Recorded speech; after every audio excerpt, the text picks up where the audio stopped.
हरे कृष्णा। मैं हूँ राधिका और हमारे YouTube चैनल पर आप सभी का बहुत बहुत स्वागत है। इससे पहले कार्तिक के महीने में आपने जिस तरह से हमारे चैनल को बहुत सारा प्यार दिया और लगातार कथाएं हमारे चैनल पर सुनी, सबसे पहले तो आप सभी का उसके लिए बहुत बहुत धन्यवाद। आज से आप हमारे चैनल पर हर दिन नियम से मार्गशीर्ष मास महात्म्य की कथाएं सुन पाएंगे। इसके अलावा अब तक की रुकी हुई जो भी भागवत कथा थी, उसके आगे के अध्याय भी अब आप सुन सकते हैं। अगर आप जानना चाहते हैं कि मार्गशीर्ष महीने में क्या करना चाहिए, क्या नहीं करना चाहिए, और क्योंकि मार्गशीर्ष महीने में पड़ने वाला गुरुवार बहुत विशेष होता है, गुरुवार के दिन माँ लक्ष्मी जी की पूजा कैसे की जाती है, कौन सी कथा पढ़ी या सुनी जाती है, उसकी कंप्लीट वीडियो हमारे चैनल पर आप जरूर देख लीजिएगा। मार्गशीर्ष का महीना 9 नवंबर बुधवार से प्रारंभ हो चुका है, जो कि 8 दिसंबर को गुरुवार को मार्गशीर्ष पूर्णिमा के दिन समाप्त हो जाएगा। और ये महीना भी भगवान श्री कृष्ण को समर्पित माना जाता है। भगवान श्री कृष्ण ने गीता में स्वयं को मार्गशीर्ष मास बताया है। कहते हैं कि इस महीने में अगर भगवान श्री कृष्ण की पूरी श्रद्धा के साथ भक्ति की जाए तो इंसान की सोई हुई किस्मत भी चमक उठती है।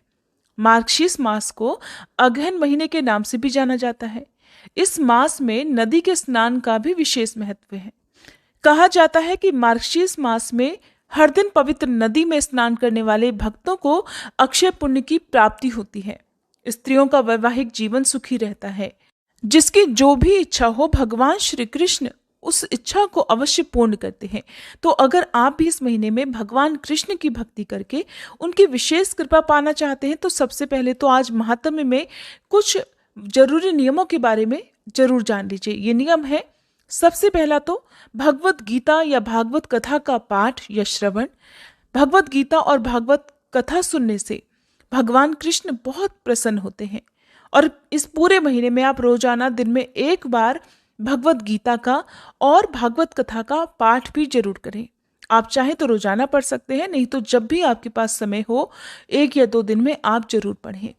दूसरी बात, माखन मिश्री का भोग भगवान कृष्ण को नियमित रूप से लगाना चाहिए। साथ में तुलसी का पत्ता भी अर्पित करें। अगर संभव हो तो रोजाना तुलसी जी के नीचे जिस तरह से आप घी का दीपक कार्तिक के महीने में जलाते थे, उसी तरह से मार्गशीर्ष महीने में भी जलाएं। इससे भगवान कृष्ण सारे दुख और दर्द दूर कर लेंगे। अगर हर दिन पवित्र नदियों में स्नान करना संभव ना हो तो रोज आप नहाने के पानी में थोड़ा सा गंगा जल डालकर स्नान कर सकते हैं। इससे पहले आपको तुलसी जी की जड़ से थोड़ी सी मिट्टी लेकर अपने शरीर पर लगानी चाहिए, उसके बाद स्नान करना चाहिए।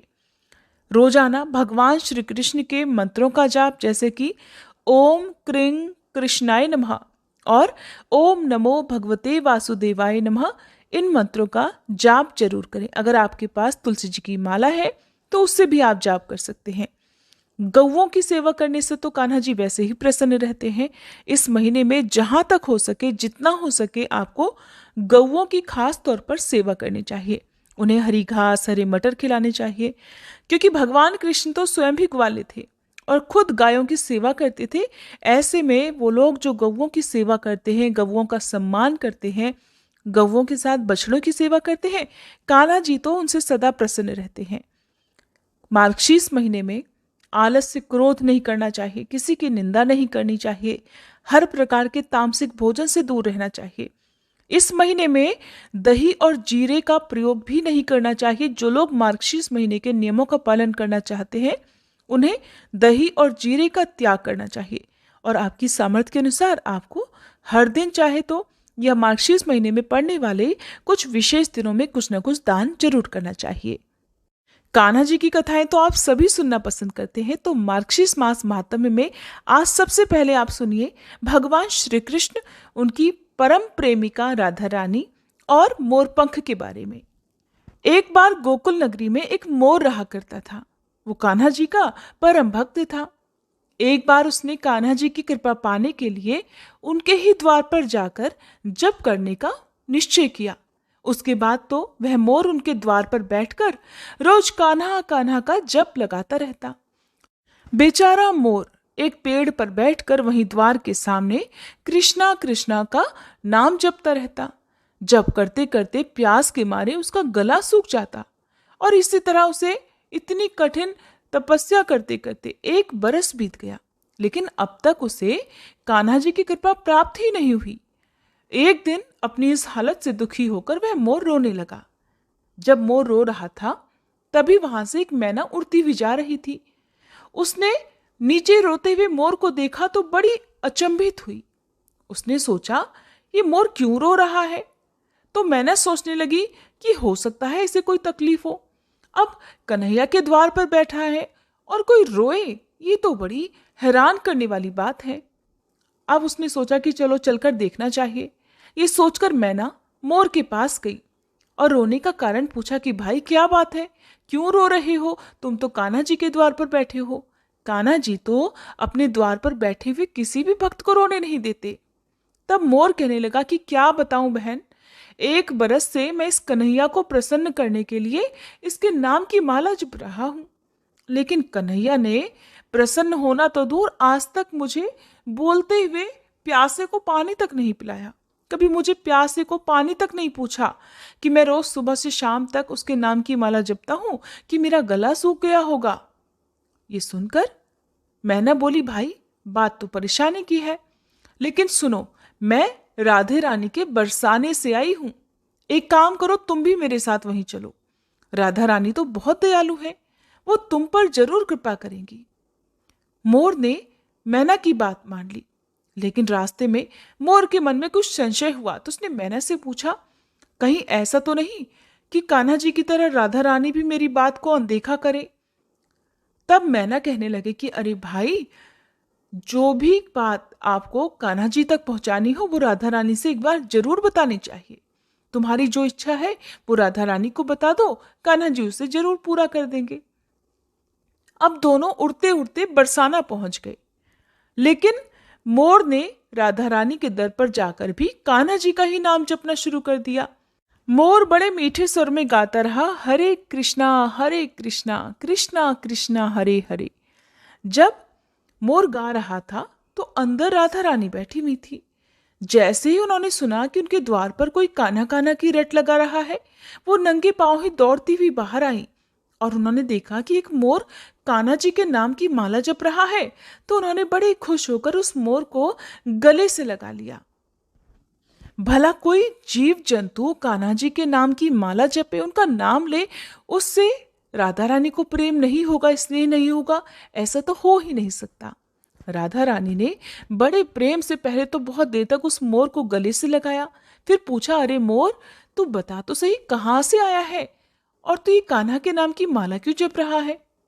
तब मोर थोड़ा उदास होकर कहने लगा कि जय हो राधा रानी की। आज तक तो सुना था कि तुम बड़ी करुणामयी हो, बड़ी दयालु हो, और आज तो मैंने देख भी लिया। अब राधा रानी बोली कि ऐसा कैसे कह सकते हो? तब मोर कहने लगा कि देखो हे राधे रानी, मैं तो पिछले 1 बरस से कन्हैया के द्वार पर बैठकर उसके नाम की माला जप रहा था, कृष्णा कृष्णा का नाम जपता रहता था, लेकिन उस कन्हैया ने तो मुझे पानी पिलाना तो दूर, मेरी ओर देखा तक नहीं। एक बार द्वार पर आकर देखा भी नहीं कि मैं रोज सुबह से शाम तक उसके नाम की माला ही जपता रहता हूं। कान्हा तो बड़ा निर्मोही है। जब राधा जी ने सुना तो तुरंत कहने लगी, अरे नहीं, मेरे कान्हा ऐसे निर्मोही नहीं है। तब राधा रानी ने उस मोर से कहा कि एक काम करो, तुम फिर से कन्हैया के द्वार पर जाओ, लेकिन इस बार वहां जाकर कान्हा कान्हा नहीं, राधे राधे रटना। मोर ने अब की बार राधा रानी की बात मान ली। वापस लौटकर और मन में एक आशा का संचार लिए हुए वो वापस गोकुल नगरी आ गया। अब जैसे ही वो कान्हा जी के द्वार पर बैठकर हरे कृष्णा बोलने जा रहा था, तभी उसे राधा रानी की बात याद आ गई और वो हरे कृष्णा का जप छोड़कर राधे राधे रटने लगा। ये सुनते ही कान्हा जी नंगे पांव दौड़े चले आए और देखा तो एक मोर राधे राधे का नाम जप रहा है।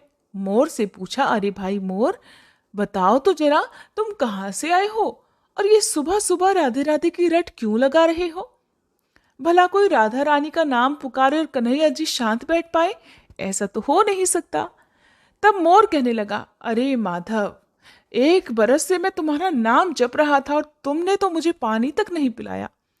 अरे ओ मोहना, मैं तो 1 बरस से तुम्हारे ही द्वार पर था, भूखा प्यासा तुम्हारा नाम जपता रहता था, लेकिन तुमने तो मुझे पानी तक नहीं पिलाया। और आज जब मैं राधे राधे की रट लगा रहा हूं, और अभी तो मैंने राधे राधे बोलना शुरू ही किया था कि तुम तो झट दौड़े चले आए। तो उस मोर की बात सुनकर कान्हा जी को उस मोर पर बड़ा प्यार आया। उस मोर को अपने गले से लगाकर कान्हा जी बोले, अरे मोर, मैंने तुझे कभी पानी को नहीं पूछा, ये तो मैंने बड़ा भयंकर पाप किया है। लेकिन तूने राधा रानी का नाम लिया, ये तेरा सौभाग्य है, इसीलिए तो आज मैंने तेरी पुकार सुन ली। जा, मैं तुझे वरदान देता हूं कि जब तक ये संसार रहेगा, तेरा पंख सदा ही मेरे शीश पर विराजमान रहेगा। तेरे पंख को मैं हमेशा मुकुट की तरह अपने मस्तक पर धारण किए रहूंगा, और जो भी भक्त एक बार मेरा नाम राधे रानी के साथ लेंगे, मैं उसके सारे दुखों को हर लूंगा, और वो भक्त भी मुझे तुम्हारी तरह ही प्रिय हो जाएगा। इतना सुनते ही मोर को तो मानो सब कुछ मिल गया हो, उसके जीवन की सारी तपस्या ही पूरी हो गई हो। बड़ा प्रसन्न हुआ, और तभी मोर ने बड़े प्रसन्न होकर अपना एक पंख वहीं गिरा दिया, ये देखने के लिए कि देखे कान्हा जी अपनी बात पर खरे उतरते हैं कि नहीं। और कान्हा जी भी कान्हा जी थे, उन्होंने तुरंत ही उस गिरे हुए मोर पंख को उठाकर अपने मस्तक पर लगा लिया, अपने बालों में खोस लिया, और इस तरह से सज गया मानो उनका मोर मुकुट बन गया हो। तब से लेकर आज तक कान्हा जी सदा अपने मस्तक पर मोर पंख धारण करते हैं। तो ये थी आज की कहानी। कल से आप मार्गशीर्ष मास महात्म्य की कथाएं सुनेंगे। अगर आपको ये वीडियो पसंद आई हो तो सबसे पहले तो आज इस वीडियो को भरपूर प्यार दीजिएगा। जितने लोग भी आज इस कथा को सुन रहे हैं, और जो लोग आगे भी मार्गशीर्ष महीने में पूरे 30 दिन तक हमारे चैनल पर इन कथाओं को सुनेंगे, तो प्लीज़ आज आप कमेंट करके अपना नाम जरूर बताइएगा। और आज ही आप हमारे चैनल पर भागवत कथा के आगे के अध्याय भी सुनेंगे। मैं आपको वीडियो प्रीमियर करके या पोस्ट के माध्यम से बता दूंगी कि किस समय हम आपको ये कथाएं सुनाएंगे, तो प्लीज़ आप उस समय हमारे चैनल पर इन कथाओं को जरूर सुन लीजिएगा।